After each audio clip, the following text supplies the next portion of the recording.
بسم اللہ الرحمن الرحیم۔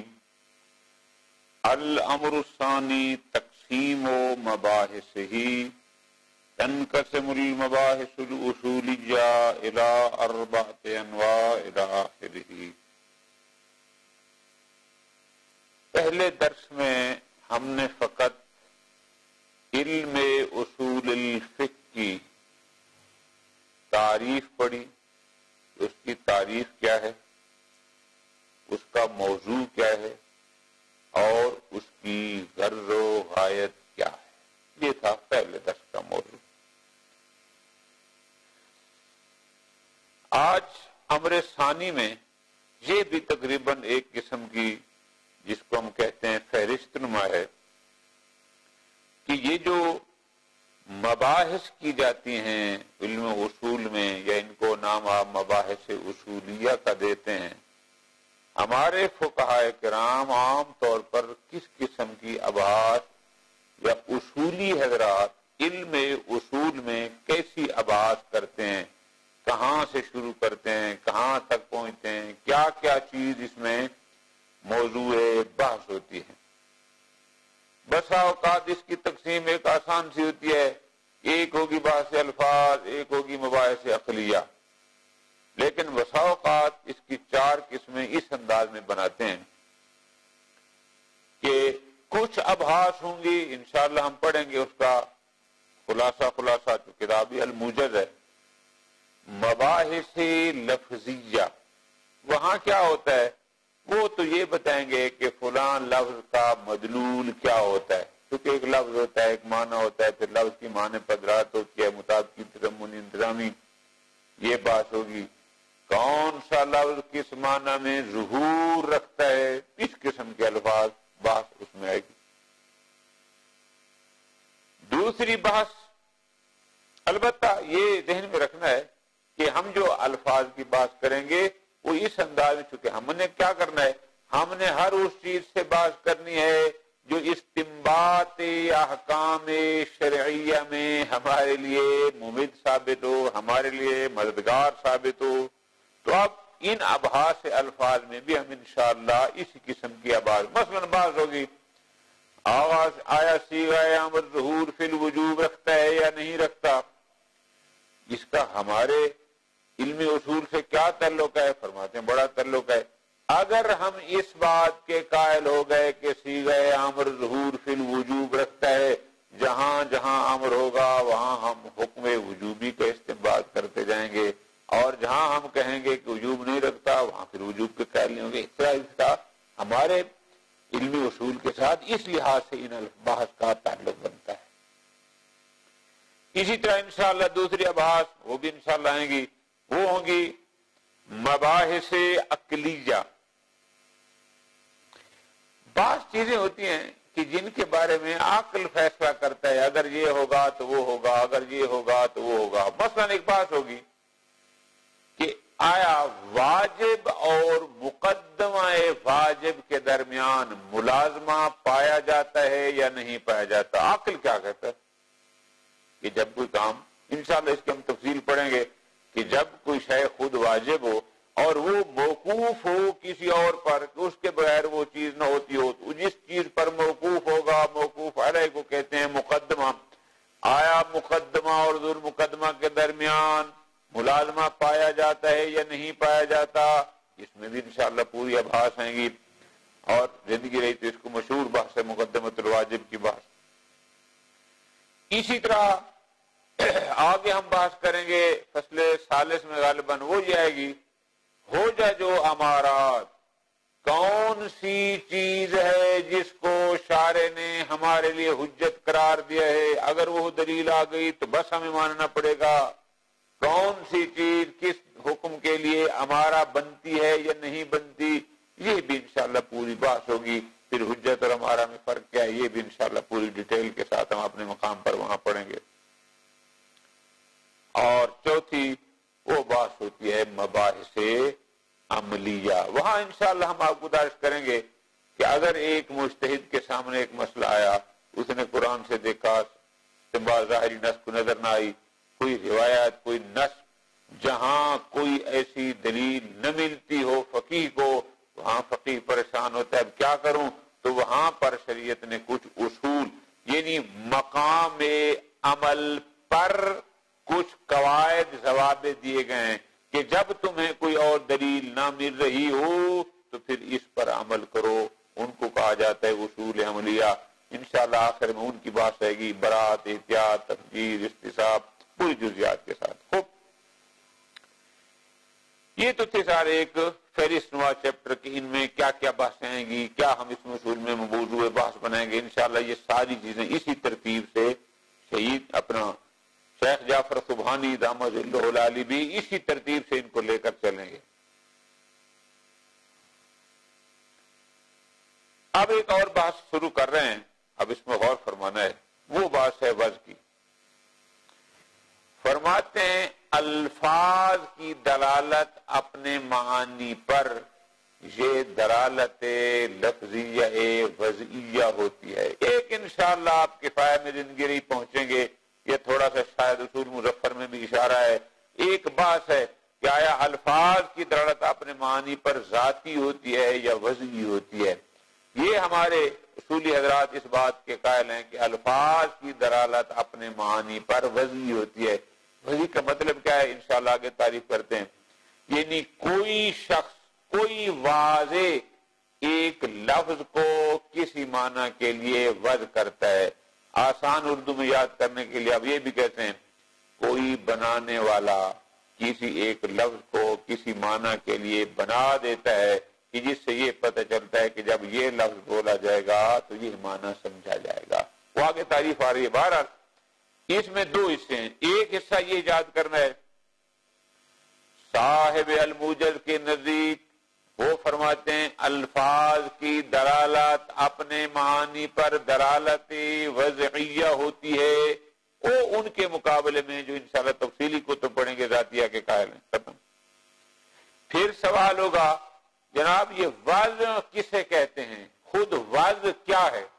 یہ جو کہہ رہے ہیں کہ الفاظ کی دلالت معنی پر دلالت وضعیہ ہوتی ہے، یہ وضع ہے کیا، وضع کسے کہتے ہیں؟ اس کی دو تعریفیں شیخ جعفر دامت اللہ العالی نے لکھی ہیں۔ ایک تعریف یہ لکھی ہے کہ وضع کا معنی یہ ہے، وضع کی تعریف یہ ہے جعل اللفظ فی مقابل المعنی، ایک لفظ کو کسی معنی کے مقابل میں قرار دینا اور اس لفظ کو اس معنی کے لیے معین کر دینا۔ کیوں؟ تاکہ یہ لفظ ہمیشہ اس معنی پر دلالت کرتا رہے۔ ایک یہ تعریف ہوتی ہے وضع کی کہ کسی لفظ کو کسی معنی کے لیے بنا دینا، قرار دے دینا، تاکہ یہ بتائے کہ یہ لفظ ہمیشہ اس معنی پر دلالت کرے گا۔ ایک یہ تعریف وضع کی گئی۔ ایک اور تعریف بھی ہے غالباً صاحب کفایہ کی، وہ کیا ہے؟ وہ کہتے ہیں کہ ایک لفظ کو ایک معنی کے ساتھ ایک خاص انداز میں مختص کر دینا، اختصاص، یعنی ایک خاص انداز میں ایک لفظ کو ایک معنی کے ساتھ مختص کر دینا، اختصاص مختص کر دینا۔ لفظ اور معنی کے درمیان ایک خاص قسم کا ارتباط، وہ ارتباط کیسے پیدا ہوگا کہ جب ہم لفظ کو کسی معنی کے لیے خاص کر دیں گے تو وہاں سے اس کے درمیان ایک ارتباط پیدا ہو جاتا ہے۔ خوب، اب کہتے ہیں اگر ہم بہت غور کوئی شخص خود کسی لفظ کو کسی معنی کے ساتھ خاص کرے اور ارتباط دے، خود دے، تو یہ ہو جائے گی وضع تعیینی۔ لیکن اگر کسی لفظ کا کسی معنی کے ساتھ ارتباط تو لیکن کوئی نہ دے بلکہ کثرت استعمال کی بنیاد پر ایک لفظ اور معنی کے درمیان ارتباط قائم ہو جائے، لفظ اور معنی کے اس لفظ کے معنی میں استعمال ہونے کی بنیاد پر، تو اس کو کہا جاتا ہے وضع تعینی۔ یہ دو تعریفیں ہیں۔ شیخ فرماتے ہیں ان دو تعریفوں میں فرق سمجھ آ گیا کہ اگر ہم پہلی تعریف کو لیں گے تو وہ فقط وضع تعیینی کی. کیوں؟ انہوں نے کہا ہے جعل اللفظ فی مقابل المعنی، تعین کہ کوئی کسی لفظ کو کسی معنی کے مقابل میں قرار دے تو یہ تعین ہو گئی، تعین کی شامل نہیں ہے. لیکن اگر ہم کہتے ہیں کہ ایک لفظ کا ایک معنی کے ساتھ کسی انداز میں مختص ہو جانا اور ان کے درمیان ربط ہو جانا، فرماتے ہیں مختص، تو اب یہ دونوں کو شامل ہے. کوئی کسی لفظ کو کسی کے ساتھ خاص کرے گا تو وضع تعینی اس کو بھی شامل ہو گا. اگر لفظ کثرت استعمال کی وجہ سے کہ ایک معنی میں بہت استعمال ہو، اب ہمیشہ وہی سمجھا جاتا ہے جس کو وضع تعینی کہتے ہیں، تو یہ تعریف دونوں کو شامل ہے. خوب،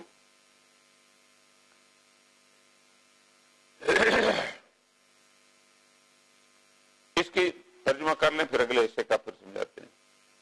الامر الثانی، امر اول میں تھی نا علم اصول کی تعریف، علم اصول کا موضوع اور علم اصول کی غرض غایت. اب فرماتے ہیں امر ثانی میں ہے علم اصول کے مباحث کی تقسیم. کیا ابحاث اس علم اصول میں کی جاتی ہیں؟ فرماتے ہیں تنقسم المباحث الاصولیہ الی اربعۃ انواع، 4 قسم کی ابحاث اس علم اصول میں کی جاتی ہیں. اصولی حضرات 4 قسم کی باتیں فرماتے ہیں. نمبر 1 المباحث اللفظیہ، پہلے الفاظ کی بحث کرتے ہیں. کیا مطلب؟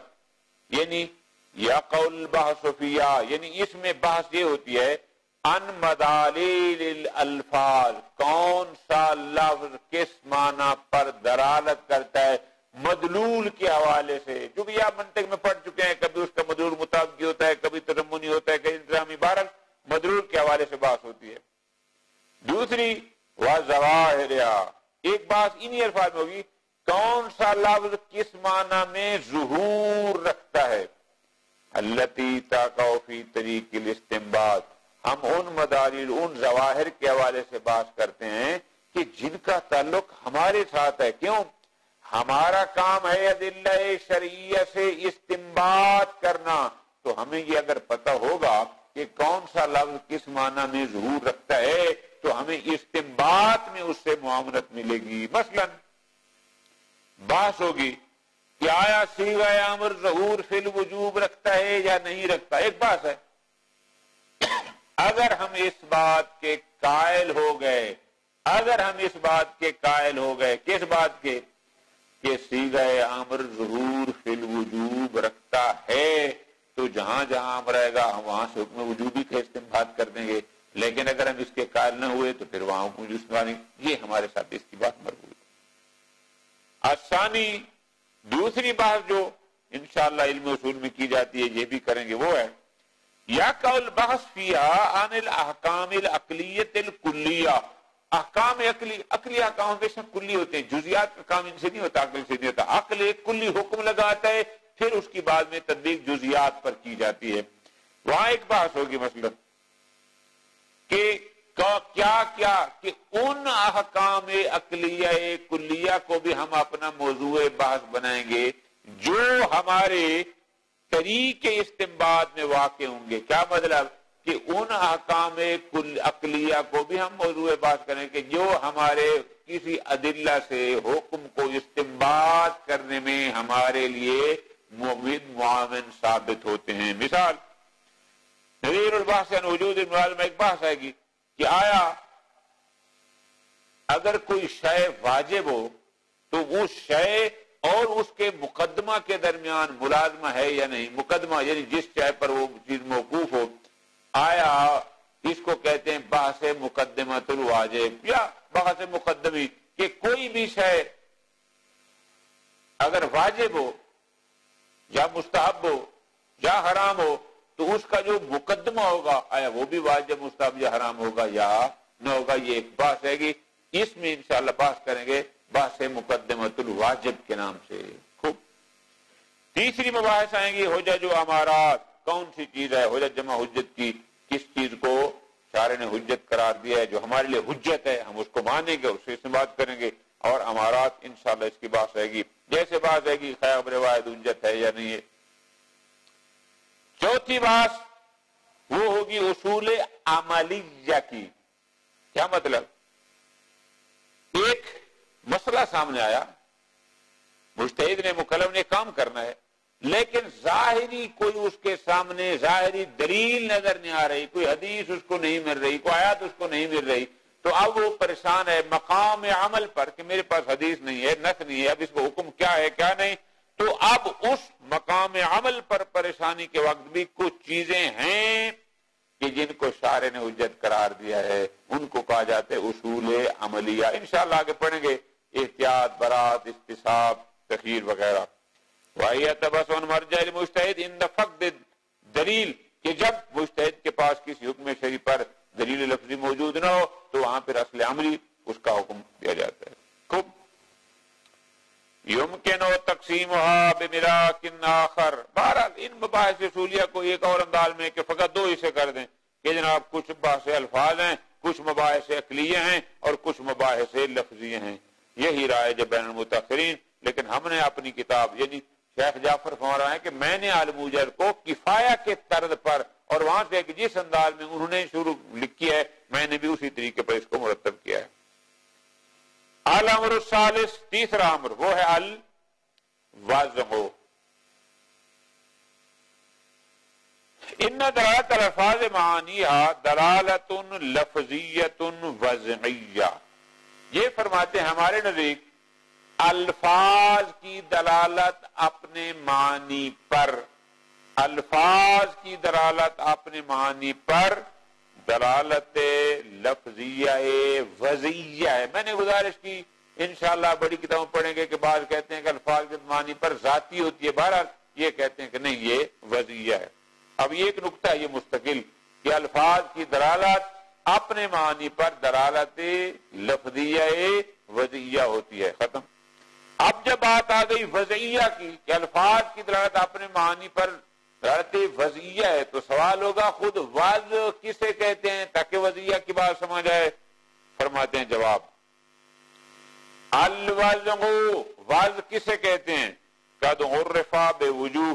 کئی تعریفیں وضع کی لوگوں نے کی ہیں لیکن فرماتے ہیں ان میں سے دو تعریفیں ہیں کہ جو سب سے زیادہ واضح ہیں، یا ان میں سے جو واضح ترین ہے یا زیادہ لوگ کرتے ہیں وہ یہ ہے کہ وضع کی ایک تعریف ہے جعل اللفظ فی مقابل المعنی، کسی لفظ کو کسی معنی کے مقابل میں قرار دینا، وتعیینہ، اور اس لفظ کو اس معنی کے لیے معین کر دینا. کیا کس لیے؟ للدلالت علیہ، کہ یہ لفظ ہمیشہ اس معنی پر دلالت کرے گا. ایک تعریف یہ ہے وضع کی.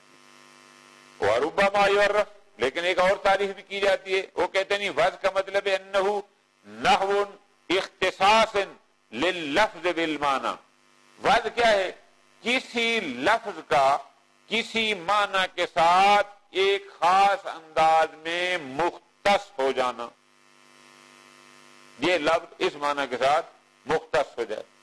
فرماتے ہیں وَارتباط خاص بینہما، لفظ اور معنی کے درمیان ایک خاص قسم کا ربط ناشن بسا اوقات پیدا ہوتا ہے من تخصیص ہی بھی تارتن، کہ کسی نے اس لفظ کو اس معنی کے لیے خاص کیا ہوتا ہے.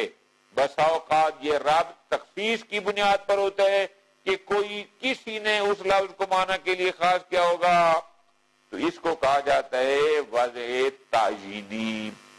وکثرت استعمال فی اخری، بسا اوقات ایک لفظ ایک معنی کے ساتھ ارتباط پیدا کر لیتا ہے لیکن کوئی ایک شخص اس لفظ کو اس معنی کے لیے خاص نہیں کرتا، بلکہ وہ ربط پیدا ہوتا ہے کثرت استعمال کی بنیاد پر. کیا مطلب؟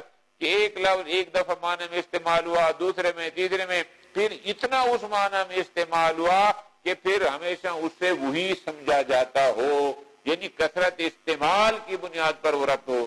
اس کو کہا جاتا ہے وضع تعینی. اب آپ سے پوچھ جائے کہ وضع کی اس کی تعریف میں کیا کتنی قسمیں؟ اس لحاظ سے تخصیص، عدم تخصیص، وضع تعینی اور وضع تعینی. بہت آسان. وضع تعینی کی تعریف یہ لکھیں گے کوئی واضح کوئی خاص کرنے والا اگر ایک لفظ کو کسی معنی کے ساتھ خاص کرے گا تو یہ واضح تعیینی ہوگی، لیکن اگر کوئی لفظ کسی معنی کے ساتھ کثرت استعمال کی بنیاد پر مختص ہو جائے گا تو اس کو کہیں گے واضح تعینی۔ والفرق بین التعریف بین التعریفین واضح، بالکل واضح نظر آ رہا ہے۔ کیوں؟ فإن الأول، کیونکہ جو پہلی تعریف ہے وہ فقط وضع تعینی کو شامل ہے، تعینی کی نہیں، لیکن جو دوسری ہے وہ کیونکہ دوسری تو یہی بتا دیا ہے کہ لفظ کا معنی کے ساتھ خاص ہونا، بھئی وہ اختصاص کیسے آئے گا؟ دو طریقے سے، یا کوئی اس کو اختصاص دے گا یا کثرت استعمال سے ہوگا، وضع تعینی اور تعینی دونوں اس میں آ جائیں گی۔ لیکن اگر پہلی تعریف کو لیں کہ جعل اللفظ فی مقابل المعنی تو وہ فقط وضع تعینی کو شامل ہے، وضع تعینی کو شامل نہیں ہے۔ صلی اللہ علی محمد وعلی محمد۔